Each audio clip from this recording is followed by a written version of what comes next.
announcement, I also want to thank Jay Trumbull, doing a great job representing the people here in Northwest Florida and Bay County, and has been doing that. We've been working very closely now for a couple years, responding to Hurricane Michael. Should I give the actual comments, or should I do the 60 minutes where they crib everything and then create a fake narrative? We'll just do the real truth, and then we'll see what happens. We're happy here today to be able to make another announcement to show we're making even more progress on the long-term recovery from Hurricane Michael. As everyone remembers, back in 2018, it was a storm really like no other in terms of the ferocity of the winds. The damage was catastrophic in certain areas, and we knew when I came into office in January of 2019 that this was a long-term effort. And so we came as soon as I took office, not just to be able to do some things right away. Obviously, I worked with President Trump to get a lot of support, but to let the people in Northwest Florida know we understand that this is going to take a long-term effort. And so we pledged our commitment to continue to do that. We've made a lot of strides, and we've been able to accomplish a lot, but we want to continue to do more, particularly for many of the communities here in Northwest Florida that are fiscally restrained, and there's still financial burdens associated with the recovery. So today, I'm directing the Division of Emergency Management to approve all pending federal cost share waivers from eligible local governments and entities. This action will provide additional needed financial relief to impacted communities, providing an additional estimated $22 million in assistance. Along with the waiver, I'm also pleased to announce the rollout of the Rebuild Florida Workforce Recovery Training Program administered by DEO. It's designed to support disaster recovery by providing workforce training to Floridians and communities impacted by Hurricane Michael. This is tailored to specific economic revitalization needs of a particular region. The construction trade is critical for rebuilding communities that were devastated by Hurricane Michael. In particular, the program provides funding to local workforce development boards, education institutions, and technical centers to launch training programs which address the increased demand in the construction trades, while also providing support to Floridians seeking new employment in the post-disaster economy. And so today we're going to do our first awards. Now we have more money to do more awards. So we're doing $4.7 million in funding to Chipola College and Tallahassee Community College for building construction technology and welding technology construction programs. I think so if you want to do Mariana campus, you would be able to do that if you wanted to. But as we were talking about, Dane and I, there is more money. People in Bay County can apply for this as well. So we're doing the construction technology program, also UAVs in Tallahassee Community College, and then in Chipola College, building construction technology and welding technology programs. You look at some of these guys, you have these people that are told you got to go to a college or all this, and so some of these people they'll go $100,000 or more in debt. They'll get a degree in a subject that's like, zombie studies, basically. Doesn't do much for them when they get out. And then they're underemployed with a lot of debt. You have some guys, they get out of high school, they train, they go into something like welding. They're making $100,000 a year in their early 20s many times. No debt, and a lot of them can even go into business on their own and make even more income. So this is a no-brainer to be able to provide opportunities in these industries. And I think that, obviously the state, we're going to be covering part of all the local match requirements for local governments who've already faced extraordinary fiscal impacts due to the storm. The local waivers are going to provide a lot of relief to the communities 3 years later. So I think that the waivers, the workforce program, I think it's really, really exciting. We've done a lot over the last 2+ years. We wanted to ensure a full and robust recovery effort. We wanted to prioritize infrastructure, housing, economic development, and mental health in Hurricane Michael affected communities. We took quick and decisive action to put in place an expedited process to accelerate funding for communities impacted by Hurricane Michael. I directed Florida DEM to provide 50% of the estimated project costs up front through a streamlined review, awarding almost $1 billion in hurricane recovery funds since January 8th of 2019. Working with the Trump administration, we also were able to receive 45 days of 100% federal cost share for Hurricane Michael debris removal, saving the state in Northwest Florida almost $500 million. After the hurricane, thousands of homes were damaged or destroyed, creating an immediate and long-term need for housing. With our partners in the legislature, we delivered $115 million in the budget the following year for affordable housing targeted to areas impacted by Michael.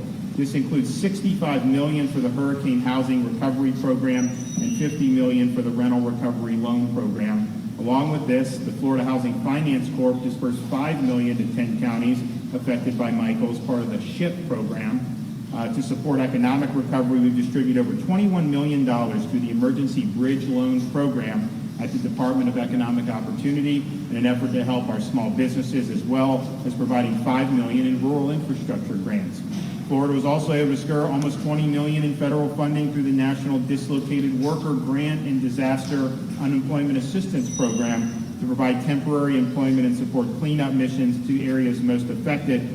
The current year budget also includes two funds to support businesses and critical infrastructure, including $40 million in federal funds for the Revolving Loan Fund Program to assist businesses with economic challenges, and $25 million through the Hurricane Michael Recovery Grant Program, which makes funds available to support critical infrastructure repair, replacement, and hardening. Also, we had $13 million in interest-free loans for the agriculture industry to support farmers' recovery after the storm. And then finally, we placed an emphasis on mental health.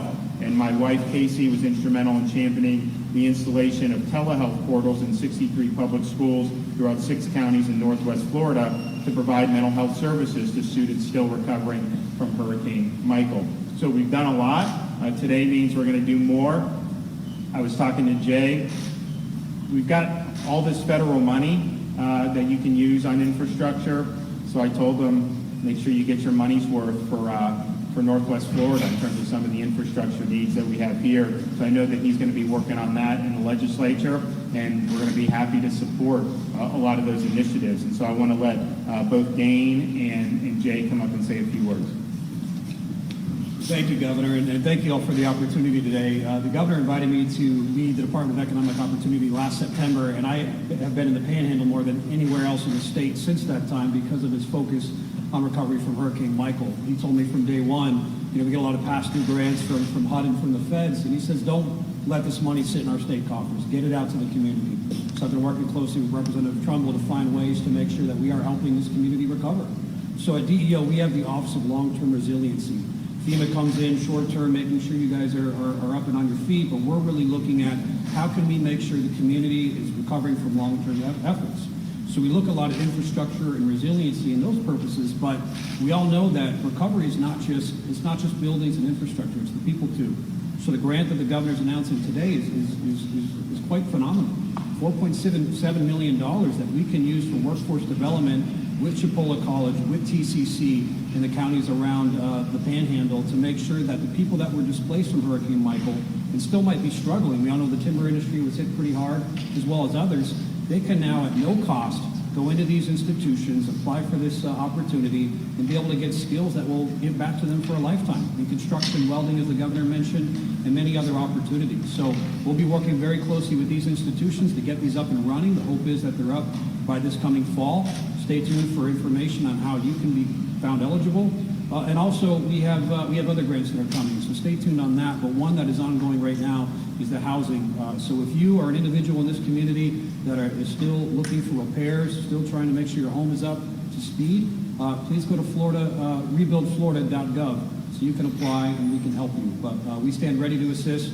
The governor's been on it since day one. Representative Trumbull's been making sure, knocking on my door, letting me know how he can help, or how we can help him in this community. So thank you for the opportunity. I have a feeling we'll be back soon.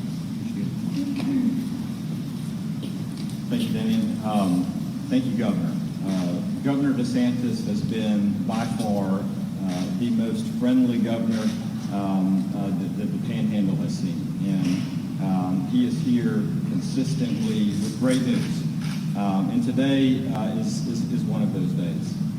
This cost share program will save just Bay County $17 million, not including what Panama City, Callaway, Springfield, Parker, Panama City Beach, all these other communities, and then counties in Hurricane Michael affected communities. You know, Governor, as we all remember where we were on October 10th, 2018, and the landscape looks very different. And as the landscape fell, so did our infrastructure. And resources, much needed resources like these, will help us rebuild our infrastructure faster, especially as our community is continuing to grow. With great news coming out of Tyndall Air Force Base last week, with 3 new squadrons of F-35s, we are ripe for success in the Panhandle. And just like Tyndall is rebuilding the base of the future, Northwest Florida, Bay County is rebuilding the community of the future, and I appreciate your support in allowing us to be able to do that. So thank you very much for your support, and look forward to you continuing to come and bring good news. Thank you.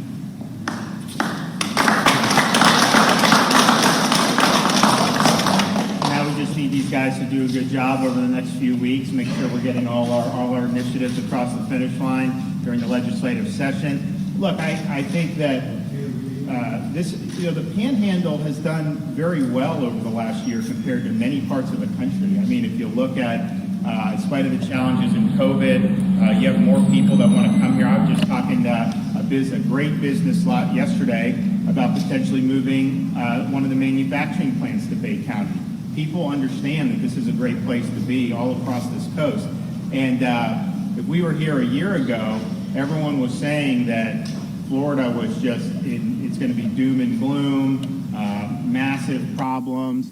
And you look now, they're going to redo these numbers, I think today or tomorrow coming out. We're going to have so much more revenue than anyone was forecasting. We've been getting 200, 250, sometimes even $300 million more a year in revenue than the forecast. Or more a month, more a month. That's even better. So more a month. So you're looking at that. If you look at just where we would be April, May, June, the last 3 months of the fiscal year, at that pace, that's between 700 and maybe even $1 billion in additional revenue. And I think that's a function of the fact Florida is open, people have the right to work, businesses have a right to operate, kids are in school, and we're helping to lead the way. So I think that we're going to be able to do a lot of good stuff as a result of the underlying health of the state relative to all these other states. I mean, you look, some of these states still have 8-9% unemployment, and we have 4.7%. And I have one of my number one industries crippled, the cruise. They won't let the cruises sail. And that's totally unacceptable. We want to try to get that going. But just think of all that activity, all the other tourism that we would normally get from Europe or South America. Those flights aren't going like they used to. So we're leading the way versus a lot of the other places nationally. But we have a lot more room to be able to do even better. And so I think that doing some great things in this legislative session, passing a really good, responsible, but good budget that's meeting our needs, I think is going to make a huge difference. And so I'm excited about the prospects. I'm excited what we can do here in Bay County. You guys need anything else? You good? Okay. All right. Well, we're going to work hard. Thank you. You guys have anything? Yes. Yeah. So primarily the hurricane efforts have been under the Trump administration. Has the Biden administration increased on everything that's going on with Hurricane Michael? Are they still willing to help us? What's that looking like, the difference between the administrations? I don't know with respect to Michael, so I can't be sure about that. Obviously, with President Trump, I could pick up the phone and get him on the phone. Very good relationship. I didn't have to go through mountains of staff. Obviously, he wanted to help us because he really liked Florida. So there were a lot of unique things, I think, that happened during that time. And I think that's one of the reasons why we were able to do so well for Bay County. When I went up to see him, I came down, I told these guys, we're in this fight, we're going to help. I flew up to Washington shortly thereafter, and I'm in the Oval Office meeting with him about the money, about getting more of the reimbursements. And we asked for the 45 days at 100%, which that's hundreds of millions of dollars. And basically his staff and everyone they didn't want him to do it. I mean, you could tell some of them, well, let's discuss it. And all the president said was, you know what? I got to be there for the folks in the Panhandle. So you tell them we're going to do it. His staff, tried to reel it back in, but he did. So that was, I think, unique just having someone that was willing to barrel ahead based on what they thought was right rather than get paralyzed by the staff. So it's a different dynamic, no question. But look, we're going to continue to fight. We're going to continue to plow forward. We'll do whatever we can to get the most for this area. Yes, ma'am.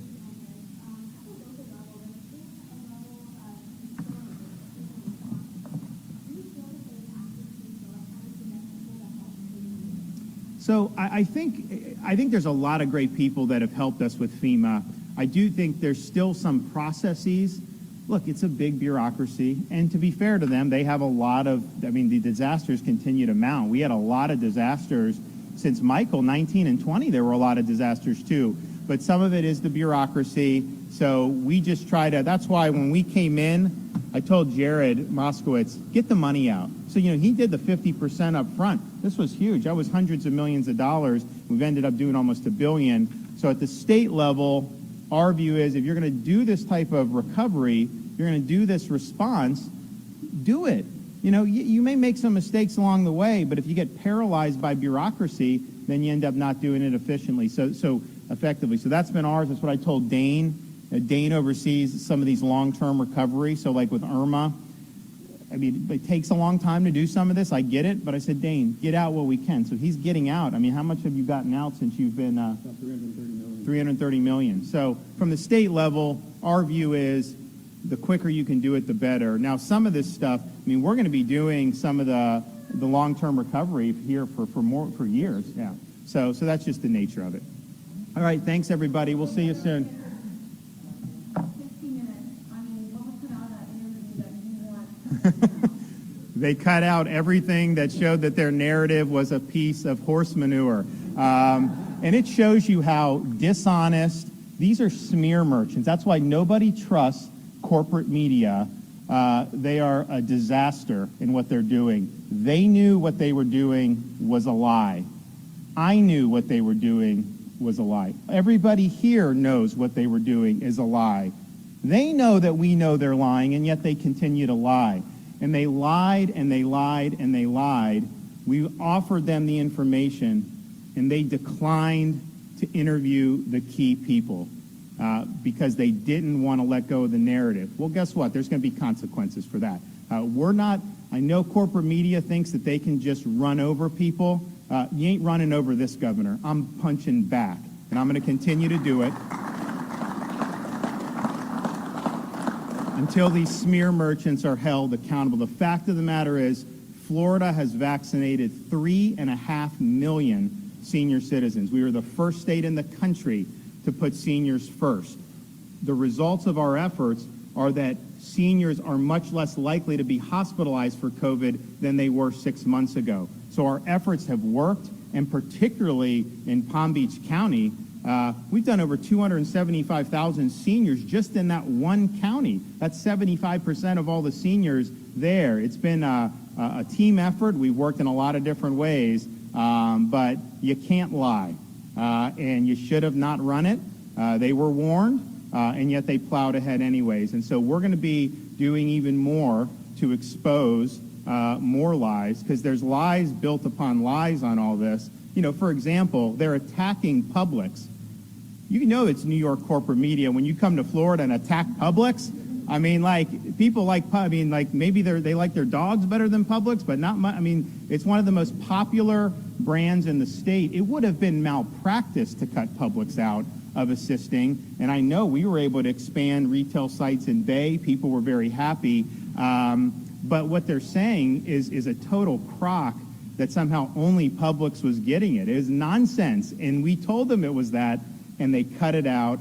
They spliced it because they can't handle the truth, and they know if they would have put out everything, they wouldn't have had a story. And so they went for the smear.